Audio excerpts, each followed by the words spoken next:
that didn't go over well with him. And he's like, man, you keep talking to me like that, you're going to lose your job. And I realized right then, I was like, well, like the old saying goes, I fired my boss. We have an awesome guest here, and we are very excited for this interview. Mr. Paul Getter. How are you, Paul? Awesome. Pleasure being here, guys. Absolutely. It's a pleasure to have you. So why don't you just give a quick little introduction to yourself, who you are and what you do. Sure. So again, the name's Paul Getter, also known as the Internet Marketing Nerd. I've had the privilege of working with some of the top entrepreneurs online, guys like Ty Lopez, Grant Cardone, Bob Proctor, A-list celebrities, Fortune 500 companies, and really the list could go on and on.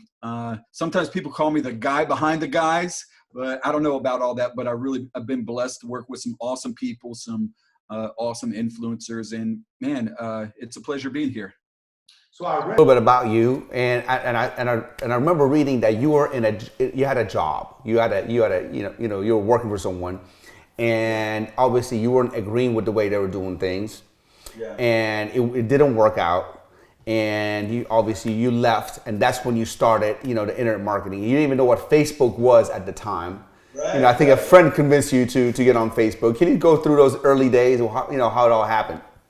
Yeah. So I graduated college with a degree in theology, which is biblical studies and stuff. And I quickly found out that that degree isn't a very marketable degree. not that you go to college for theology for that purpose, but I found myself going from job to job. And one of my last 9-to-5 jobs, I was working for a merchant processing company. And my employer there, man, he was just one of these guys that was very bossy, very demanding, coming to the office, yelling at everybody, cussing, and just, not a cool work environment at all. And I remember one day he came in and he was just yelling at people. And I was, every time he'd leave, everybody was like, man, I can't stand this. Ladies in the office would be crying, guys would be angry and upset. And so finally I went up to him, I was like, man, this is not cool. You can't be doing this. People don't like this. And of course, this is just me, some, sales guy going up to the owner and, our supervisor telling him, hey man, this is not cool. Well, that didn't go over well with him. And he's like, man, you keep talking to me like that, you're going to lose your job. And I realized right then, I was like, well, like the old saying goes, I fired my boss.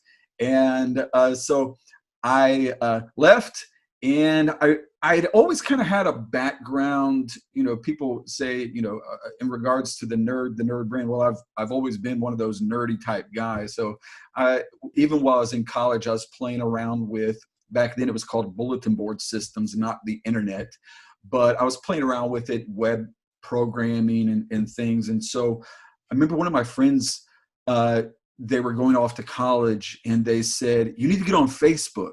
And I thought that Facebook was kind of a toy, a hobby, waste time. And I was like, no, I'm not going to do that. Finally, I gave in. I jumped into Facebook, and it really kind of opened up my eyes. And I started building Facebook pages as somewhat of a hobby. And I quickly found out that businesses could grow through Facebook, and it kind of opened up the door of opportunities for businesses started connecting with me to help them on their Facebook and their social media marketing presence. Wow. And then how did you get your first client through Facebook for Facebook marketing? Okay, so this is really funny.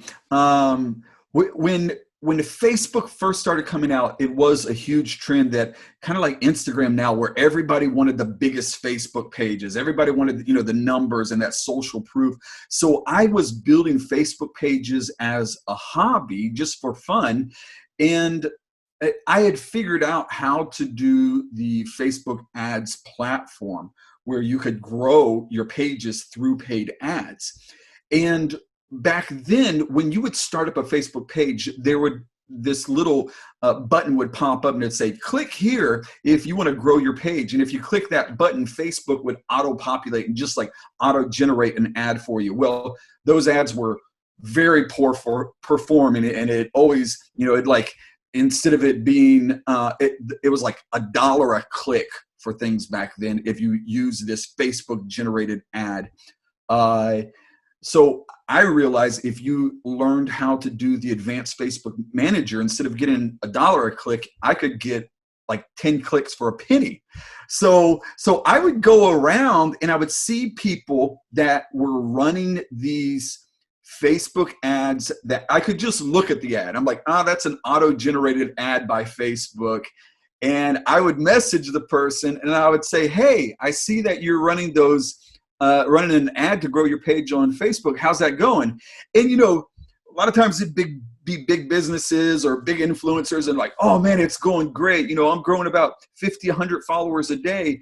And I'd ask them like, well, how much are you spending if you don't mind me asking? They're like, $75 a day. And I immediately knew how much that they were paying. And so I would propose to them, I would say, how about you let me grow your page? And if you give me $100, I will grow it by 1,000 followers a day.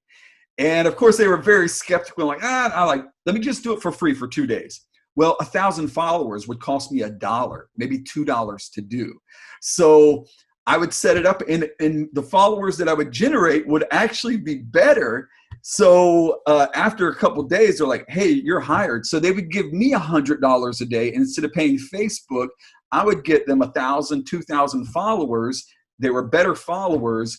And instead of them getting 100 followers. So it was a win-win situation. I was making $95 for each person. And so I just did that every day. I would go out there and try to find those people running those auto-generated ads, and I would take those people on as clients. I love that, Paul, because from what I'm hearing, you're saying, you were just getting started, right? You didn't have the celebrity that you do right now. Obviously, you worked your ass off and everybody knows who you are now. Well, if in the internet marketing world, everybody knows who you are, right? Yeah. And so now you can go talk to somebody after you already build your credibility and charge for what you want to do. But back then, when nobody knows you, internet was kind of new. I mean, Facebook was kind of new. Nobody really knew who Paul was. You're going to asking somebody, hey man, let me grow your Facebook account and just give me some money. People will be like, well, forget you. Why would I want to pay you money? Right? See, a lot of people don't understand that. A lot of people are just getting in the game right now. I hear a lot of these agencies and a lot of these new kids getting on a marketing world or any kind of business in general. I don't care if it's personal training. I don't care anything like that. If somebody doesn't know you, you haven't built a credibility. You haven't built a testimonials and social proof. You can't go tell somebody, hey man, give me money. I'm going to give you this, because they don't know you. There's 100 other people that are doing the same thing. They're competing against people like you. Which you've been there, done that, got the t-shirt. You've been in the game for so long. So in the beginning, you got to, and you have to make sure embrace a concept called, let me give you results in advance. Exactly. And I'm still, when it comes to an agency and how we work, we are completely results driven. You can't beat results. I've taken on clients that, we start discussing things with them and our arrangements, and they tell me there's like, yeah, I've been working with this agency, paying them, $5,000-$10,000 a month. I'm like, well, how much have you made? And they're like, we made in a year about $20,000-$30,000 in sales. I said, what? How do you get that?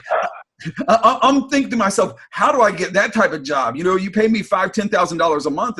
And I told him, I was like, look, and he's like, I'm stuck in this contract. I don't know how to get out of it. I'm like, well, here, this is how we do it. We get results. We don't get results. We don't get paid, plain and simple. So it's, you can't beat results. I had a young guy, approach me, and he was persistent. Hey Sam, I can do this for you. I can do this for you. I can do this for you. Give me $2,000. Give me $2,000. I can do this for you. I can do this for you. And I've been around the block. I've been burned before and all that kind of stuff. I'm like, I'm not going to give you $2,000. Why don't you do this first? Let me see if you can do it. No, I don't work like that. So I finally gave in after he, I appreciated his consistency. So I finally gave him $2,000, but I said, if you don't perform within 10 days, I want my money back. Yeah. And he couldn't perform. So for me, it's always been, especially like I said, get people results in advance. I call it the drug dealer method. Give them a little taste and then hook them. Well, I tell you how we do it. And I remember when we first transitioned to this model in our business, it was kind of different. But a lot of times agencies are, this is my retainer, percentage of ad spend or whatever. But we work on a model where it's a rev share basis. So we make you money, we make money. We don't make you money, we don't make money. So obviously we're very selective on who we work with because we want to look. We're like, can we really make these people money? If we can't, then we just say no because we know we're not going to make any money. But I would rather if I can make someone $100,000 a month and I tell them, hey, all you have to do is give me 20, 30% rev share, what I generate. That's a whole lot better than me, saying, hey, I'm going to charge him $10,000 a month. Maybe it works, maybe it doesn't work. Well, that's nobody wins in a situation like that. Well, Paul, there was this guy that came to me. It was a few years ago, and he goes, Sam, let me show you how you can save $100,000. And he actually came in and did my books and saved me $100,000. And I'm like, wow, he's a nice guy. 2 days later, I get a bill for $15,000. And I was like, I called him up, like, hey, what is this bill? He goes, did I save you $100,000? I'm like, you did. He goes, you don't want to give me 15? I'm like, well, of course. You know what? I mean, it makes sense. It makes sense. So. I've had some of the biggest high profile, like A-list celebrities. We go to them and I remember we was talking to one guy, again, big high profile A-list celebrity.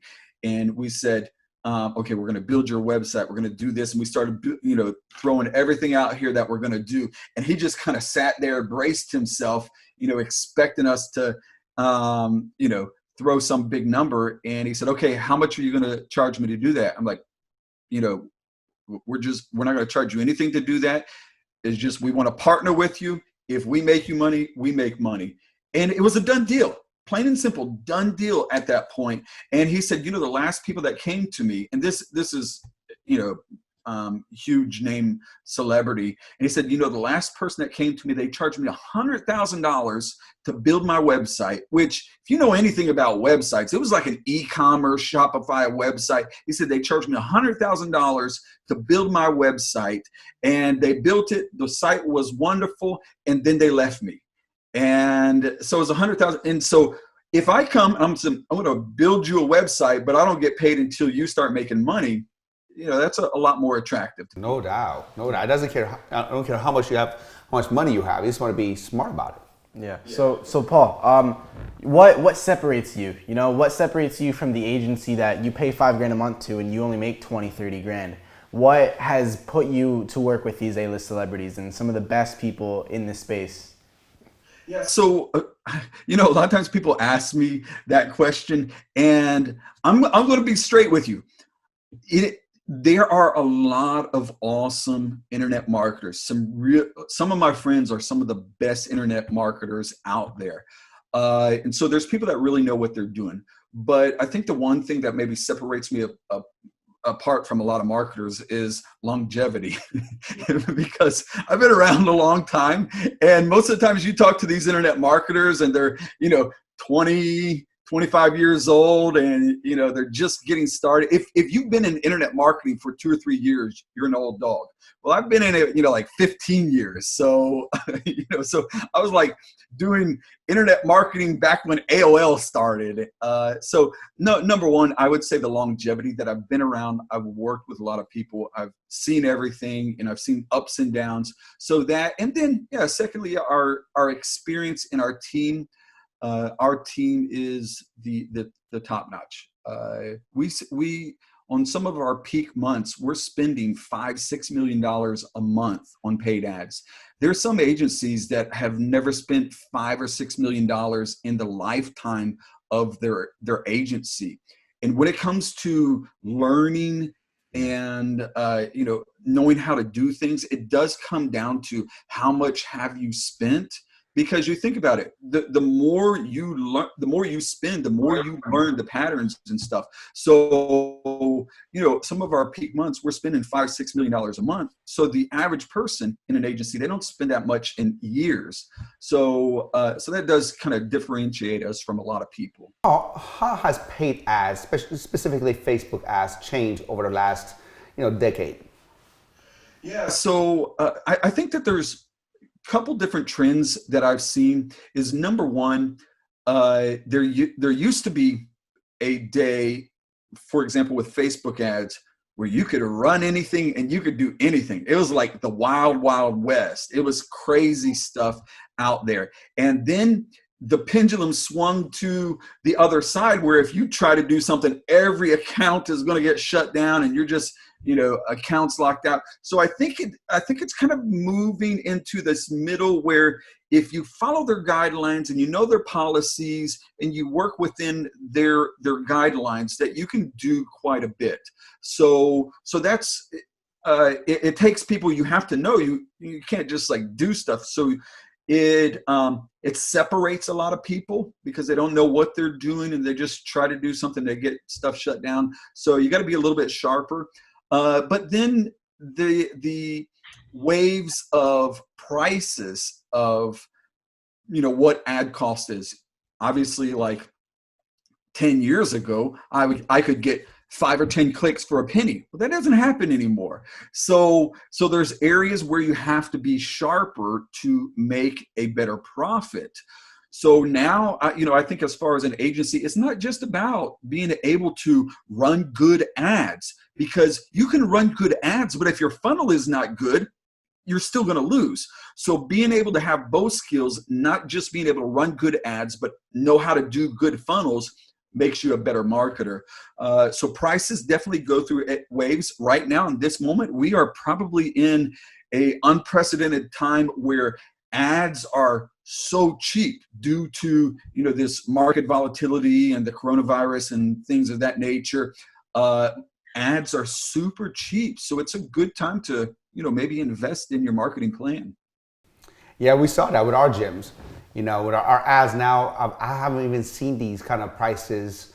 I think we started first getting on Facebook marketing in 2013. And even then, I don't think the prices were this low as it is today. Yeah. We've seen stuff in some of our clients drop, 70, 80%. Granted that there are some offers and some clients that their offer is not relevant at this moment, but it is a good time to still put leads in the funnel, maybe not focus in trying to sell your offer, but maybe just giving value, collecting emails and building your database and building your pipeline. And then when this all kind of settles down, then, you can capitalize on all of those leads that you've generated. I always said that nurture the leads, bring value. Yeah. So can you talk about some key components of ads, funnels, offers? What creates a converting ad versus, just one that's wasting money? Yeah. So Sam kind of mentioned it as far as nurturing.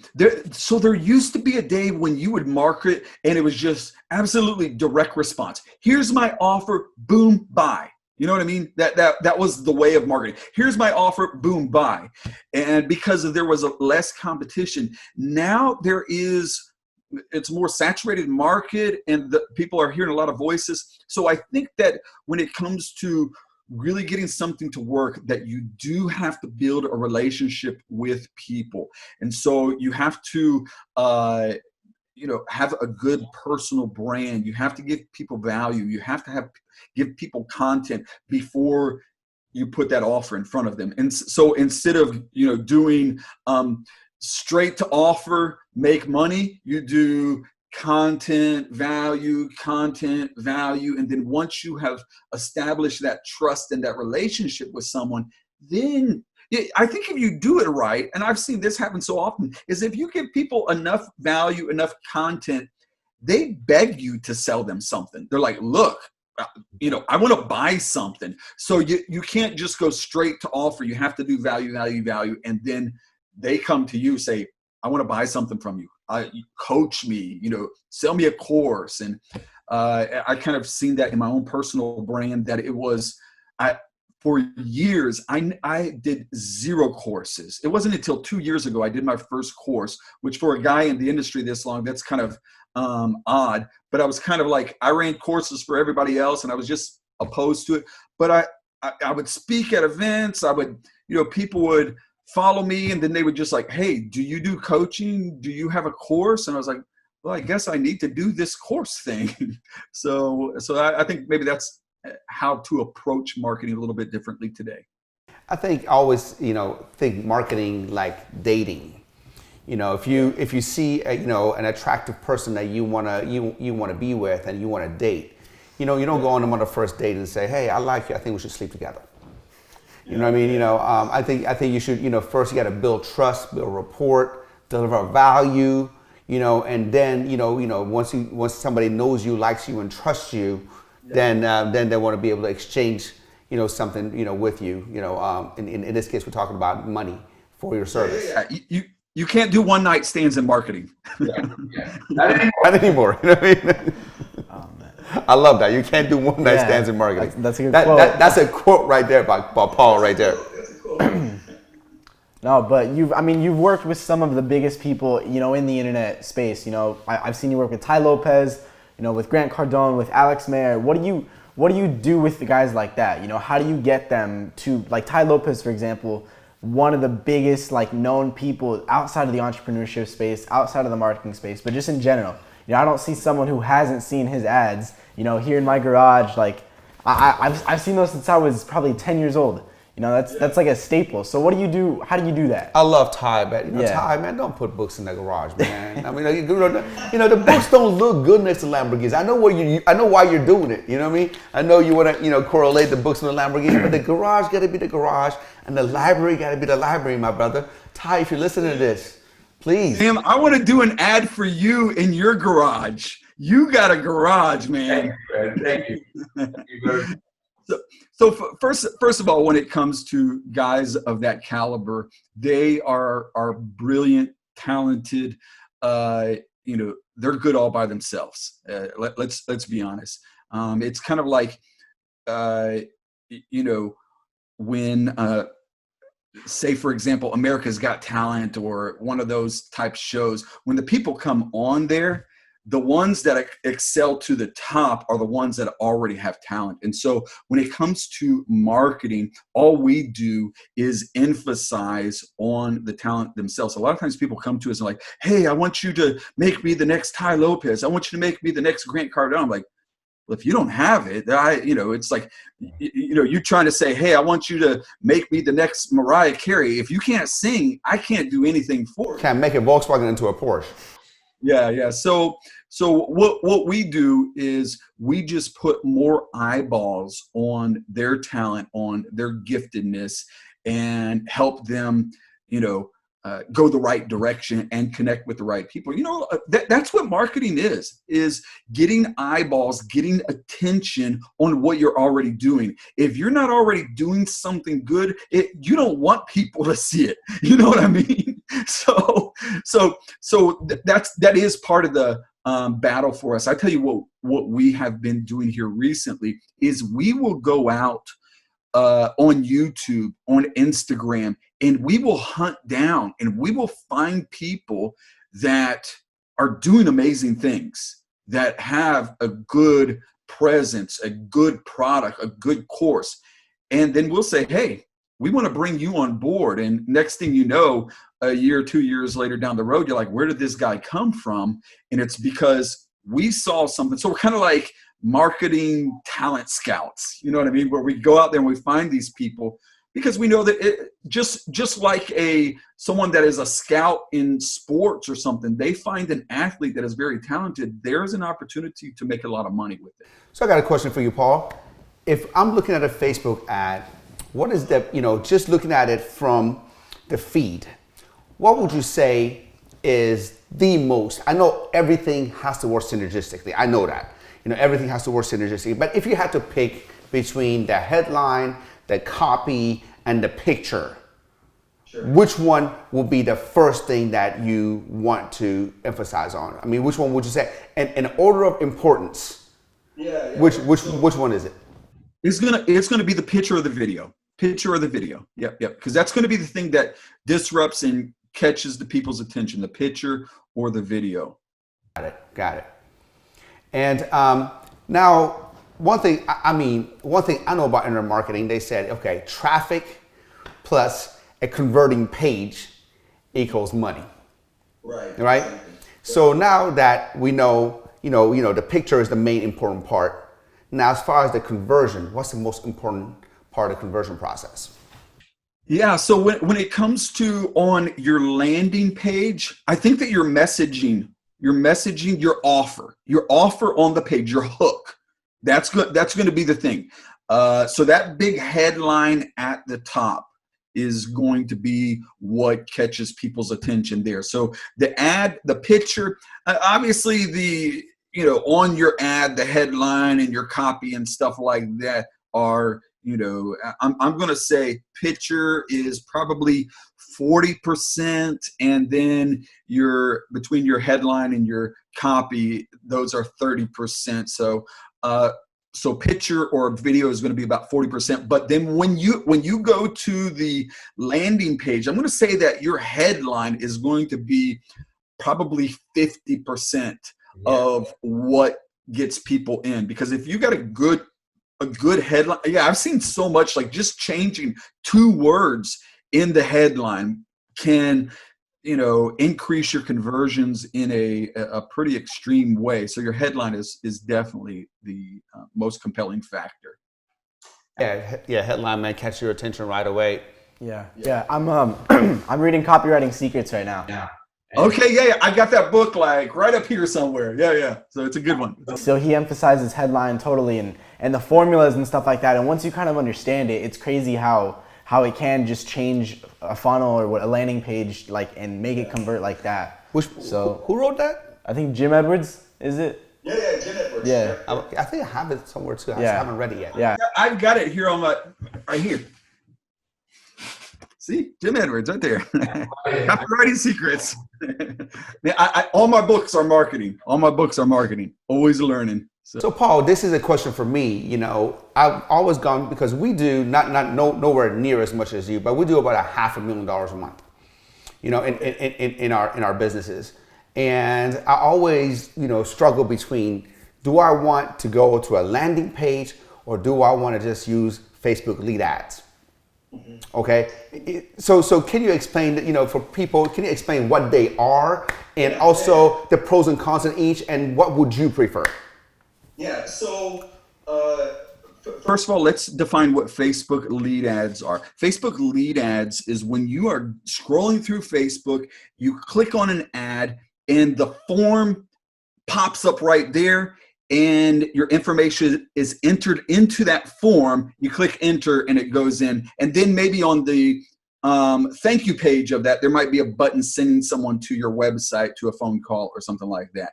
And then there is the other type of ad where you're going to click on, it's going to take you off of Facebook and it's going to send them to a landing page. So here's the pros and cons of that. When you do Facebook lead forms, typically your cost per lead is going to be cheaper. But this is what it does. This is what it does is when someone hits that, they click enter, all of their information auto-populates into that ad form. So the danger in that is the information that auto-populates into that form may not be the best information. It might be by default, their junk email. It might be their Facebook name. Because some people, let's be honest, their Facebook name is not their real name. It might be like Tony Delicious or something like that, something silly. You know what I mean? So you get these funny names and you get the bad emails and maybe not the best. Your Facebook email like Giovanni the stripper or something. It's But That's his girlfriend. Don't listen to this. I was just joking. so there is a way to improve that. Facebook on the ads platform, when you do a leads form, you can change that leads form to be instead of more of a high intent, you can change it like, do I want more leads or do I want better quality? And what it does, if you change it to say I want better quality, it makes the person double verify the information. So they have to look at the information, and then they actually have to slide, their thumb on that. So instead of it being like auto-populate click, so quick, they have to, Facebook will ask them, they'll say, is this the correct information?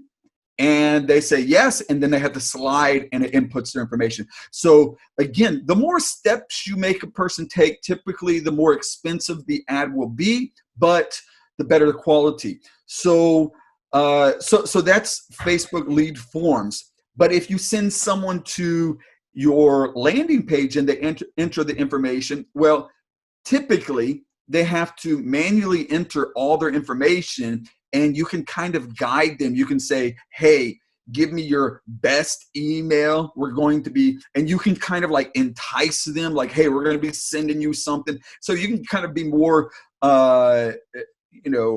get better quality, but it is going to cost you more.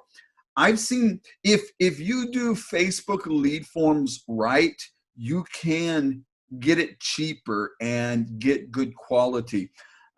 So there are kind of some benefits when it comes to sending people to a landing page that, it might be, you're putting the leads into a CRM that integrates easier than with lead forms.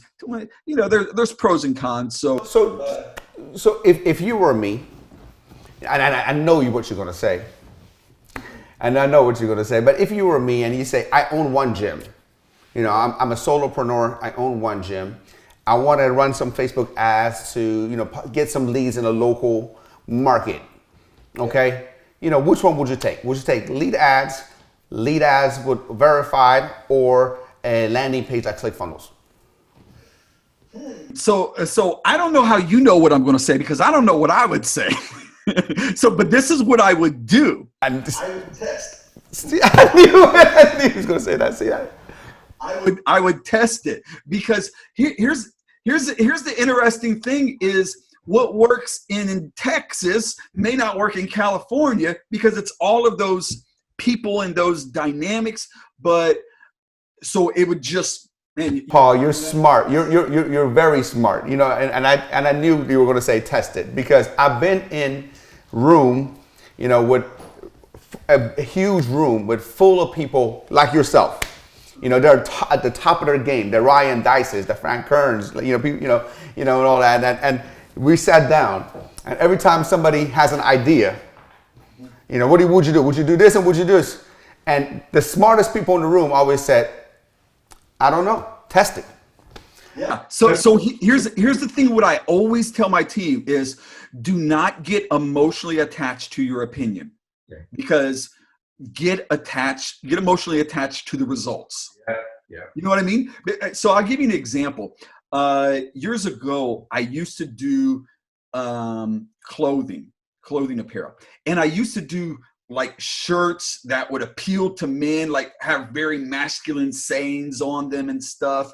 And I remember we would set up the ads, and I obviously, if I'm marketing a shirt to a guy, my target audience was men. So I started running ads to all these men and everything like that. But then one time I ran ads that was to men and women.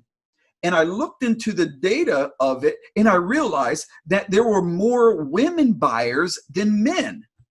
Because you think about it, these women are buying the shirts for their boyfriends, for their husbands or something. And so by me assuming that my target audience was men, simply because it was a men's shirt, I missed the real target. and I missed sales opportunity. So never assume that you know until you test, and let the numbers speak for themselves. I'm always shopping online. I think that's what my wife is doing right now as we speak. I just took a little break, and she was like, "Sam, look at this, babe. Look at this." I'm like, "Oh, here we go again." Yep, absolutely. So Paul, I have $3,000 right now. I have a local business, and I want to get the maximum amount of leads. Do I go to Facebook? Do I go to Snapchat? Do I go to TikTok? Do I go to Instagram?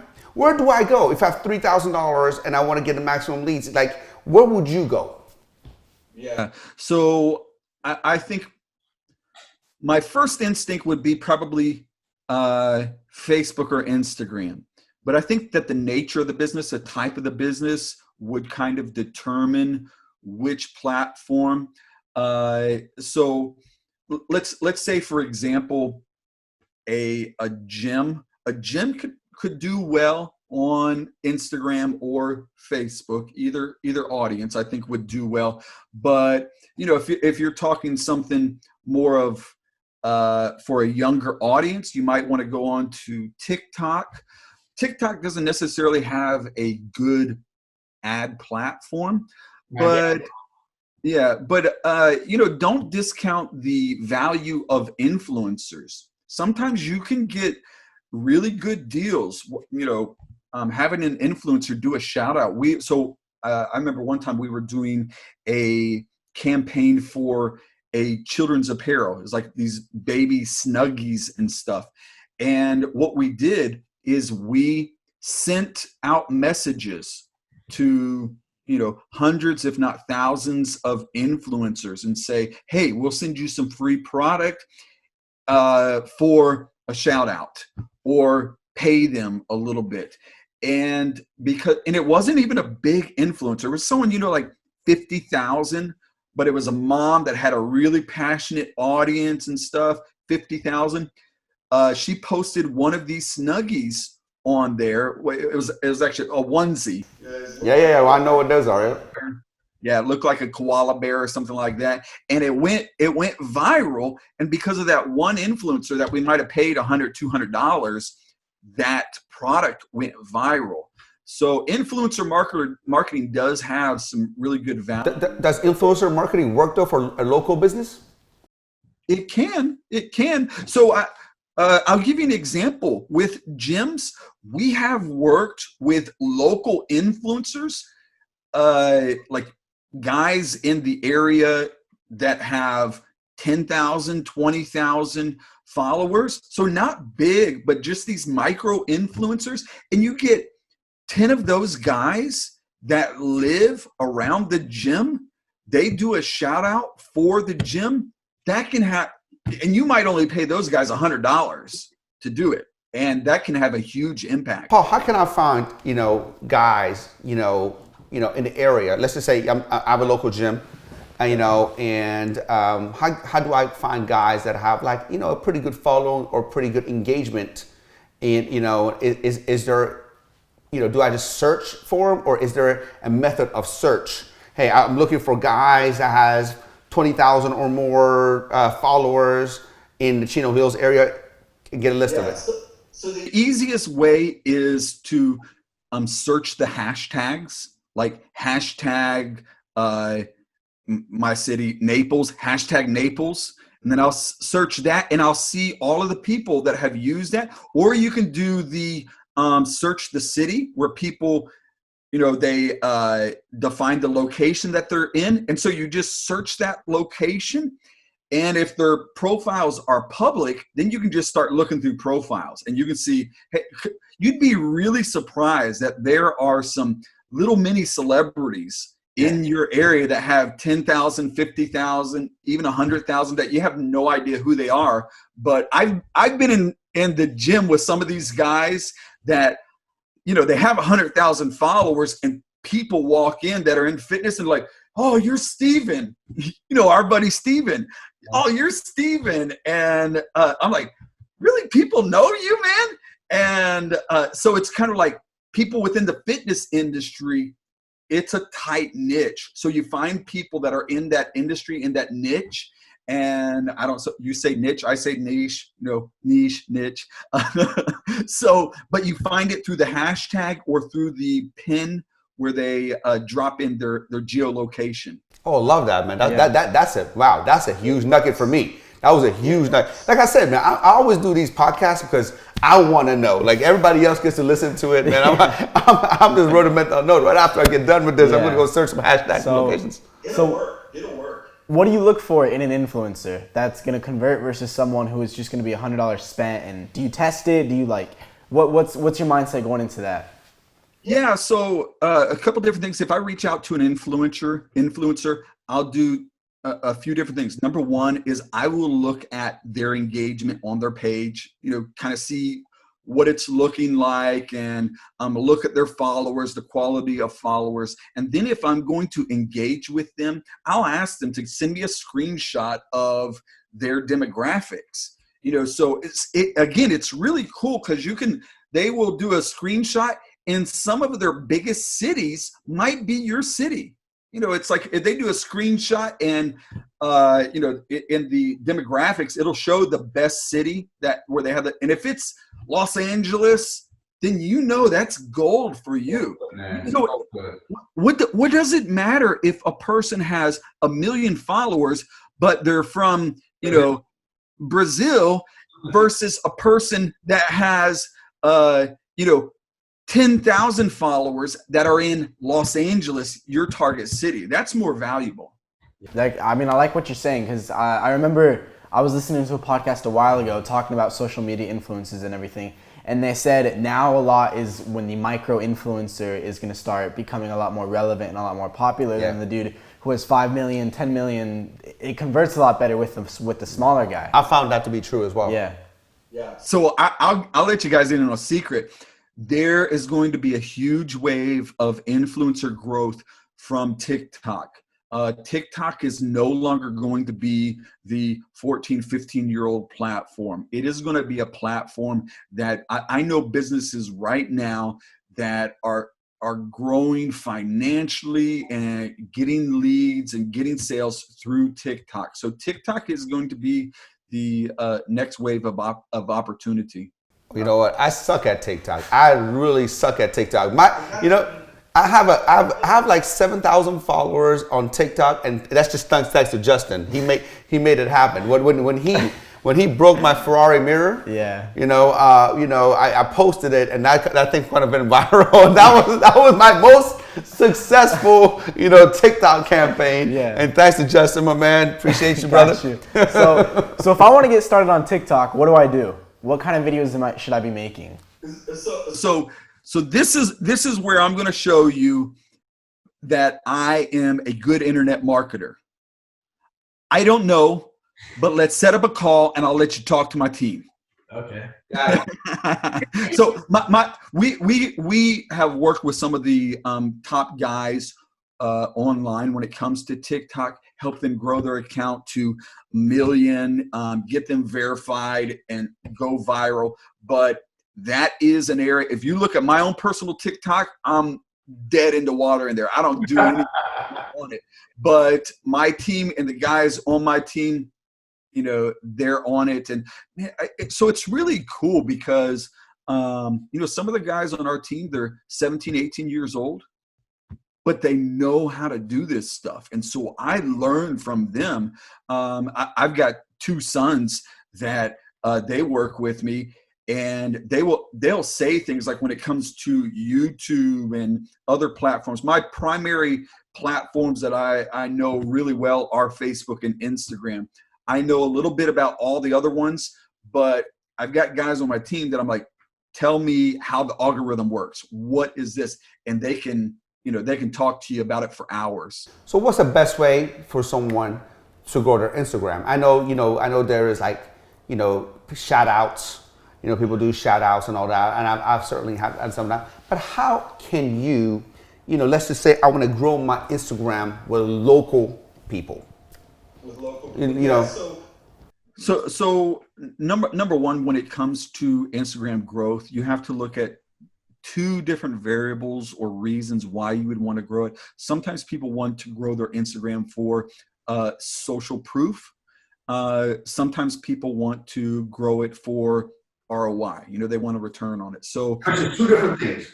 two different things. Yeah. And I wouldn't discount social proof, because I think that there is some value. Sometimes the number of followers that you have is kind of like your Yelp review. Some people won't take you serious until you have this many followers. So sometimes you don't, you may not have the right targeting, or the people might not convert to sales, but it does help for branding and for social proof.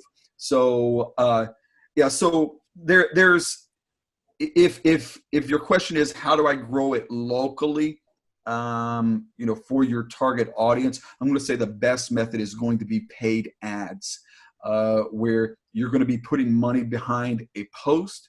And it can be, number one, it might be something like really good content. Maybe you got a video. What I tell people to do is you go on to your analytics and you can actually find out which post get you the best engagement, the most followers, all of that. So you find your viral content on your Instagram, and then I would promote that post locally. Yeah, and it's going to get you, and you, yeah, and so that's going to get you followers. You find the post that got you the most followers, and you can do that. You go into your analytics, and Instagram will show you the post that got you the most followers. Take that post and boost it locally. And again, your content on your page has to be good, because it doesn't matter how much money you spend. Your content's good, bro. Your content's good. So that's half the battle, is having good content. So I'll give you my little simple Instagram growth acronym. It's CLAP, C-L-A-P, C-L-A-P. C stands for content. So number one, content is your foundation. Content is key. And then L is loops. A lot of people, they use this loop method where you get into this loop, and an influencer is giving something away, and you get in that giveaway loop. And then A is A stands for ads. Ads, my opinion, if you do ads right, it is it is just one of those things. It works. It's going to cost you more money, but it's going to be a better quality, because I can figure out the age, everything that I want to do on that. And then P is for promotions. So you can do like some type of giveaway on your page or something like that, where people go. So CLAP, those are the methods. I've got a new one coming out that I'm doing. Like, man, I tell you what, we've been testing something recently. I got a guy, 200,000 followers in one day, USA audience, 100% USA audience. And their engagement went from, man, like 100x. It just went crazy. It's a method. I don't even want to talk about it, because it's Hey man, you gonna talk to me about it after I call you, offline though. You better talk to me about it, Paul. I will come out to Florida. I will hijack you. It is working. So I've done oysters. I'm gonna get oysters. That's what we oysters. USA people. We're getting amazing results. I've never seen it this fast before. And again, a USA based audience, and it's the cheapest method that I've seen of doing this, getting this quality and the engagement. I did it for one client where his story views went from like 1,000 views to 8,000 views after we did the promo for him. And that's after a day? Wow. Yeah. I'm kind of excited. I was going to use a different word, but I'm going to keep it PG. All I can say is, you know the people I work with. Keep an eye on their Instagram. You'll see some interesting stuff happening real soon. So. Okay. Awesome, man. Awesome. Yeah, Paul, I was on your website, and I was watching one of the videos you had, and you mentioned a guy named Caleb, who came to you, and he was making about $1,000 a month, but he was an author, and he recently told you that he made 90 grand in a month. So what do you do if you're someone like how Caleb was in the beginning? He's an author, maybe he's a photographer, something like that, and he's making a few $1,000s. What do you do to kind of increase that income?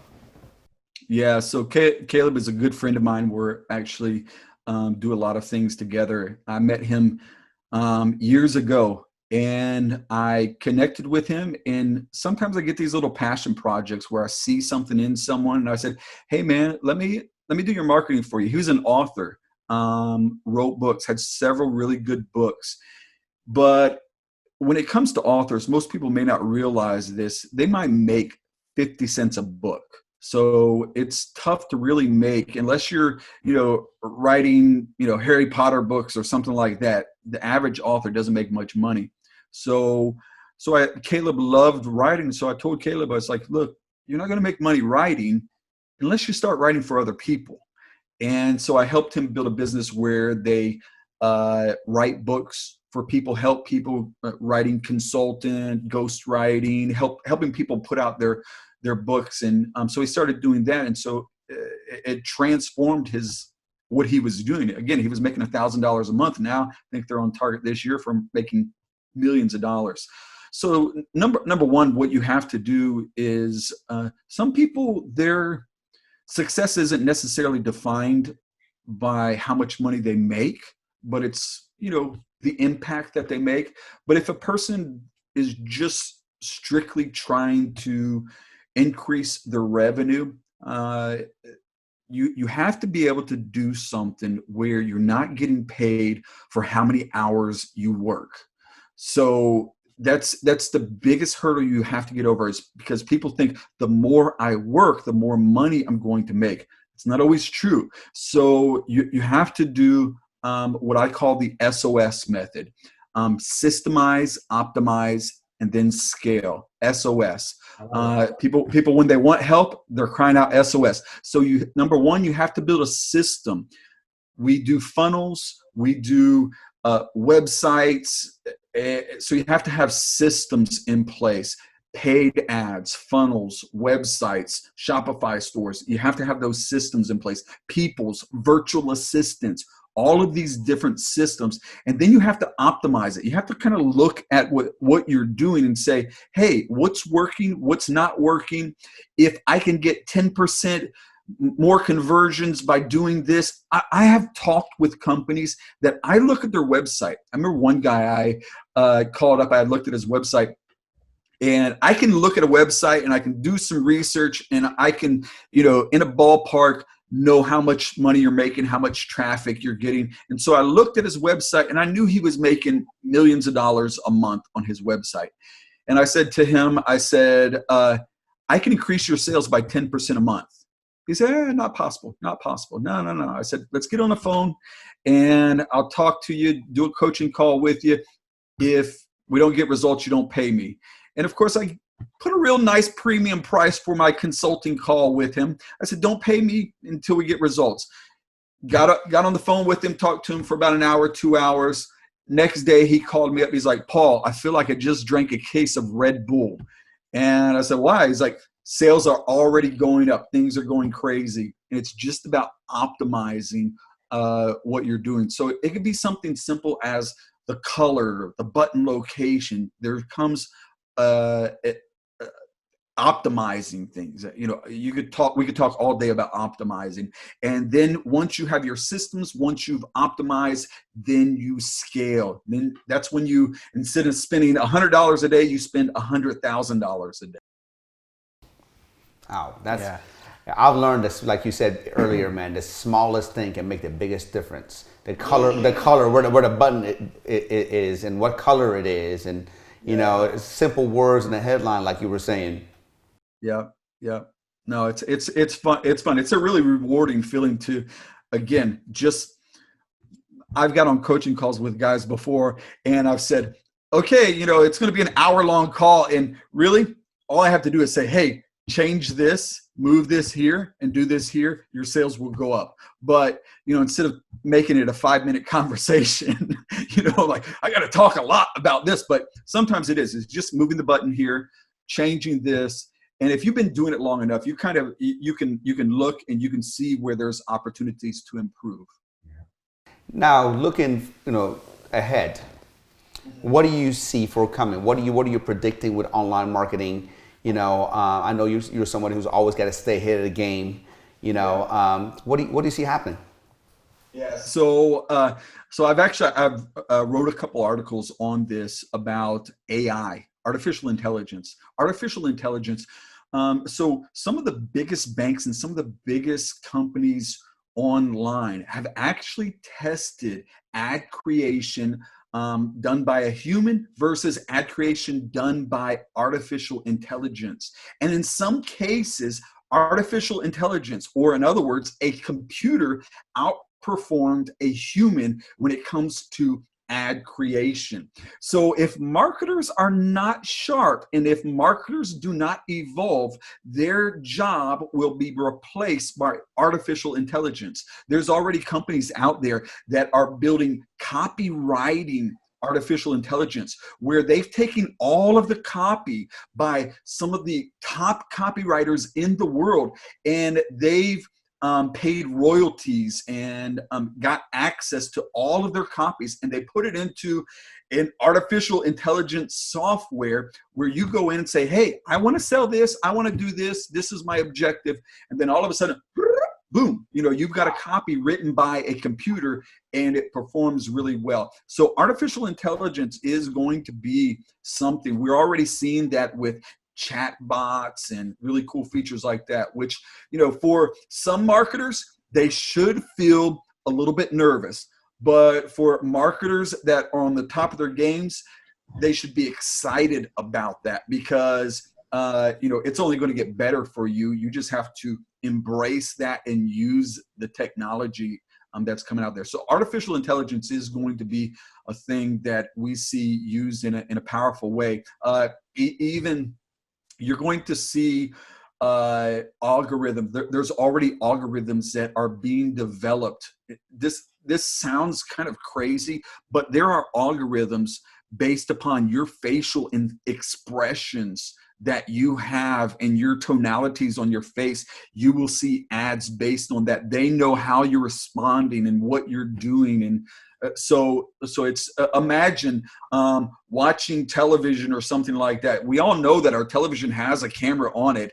And so things that you do, there's input, there's feedback, everything that you do, so you have to adapt or die. And future is coming, man. That's for sure. Absolutely. Paul, I really appreciate it. I can sit down here and have hours and hours and hours of conversation with you, and I want to have you back on the podcast. Definitely. I got, we got so much value, and I'm sure that you dropped so many nuggets. But for people who want to work with you, people who want to learn more about you, where do you go? Yeah, a couple different places. Number one, you can follow me on Instagram. My Instagram handle is Paul. That's it, just Paul. You can follow me on Instagram, or my website is paulgetter.com. That's Paul, Getter.com. Hey guys, if you like today's episode, do me a huge favor. Go and leave a comment below, subscribe to the channel, leave me a review, and tag a few friends that you think can benefit from what we shared today. Really appreciate it. God bless.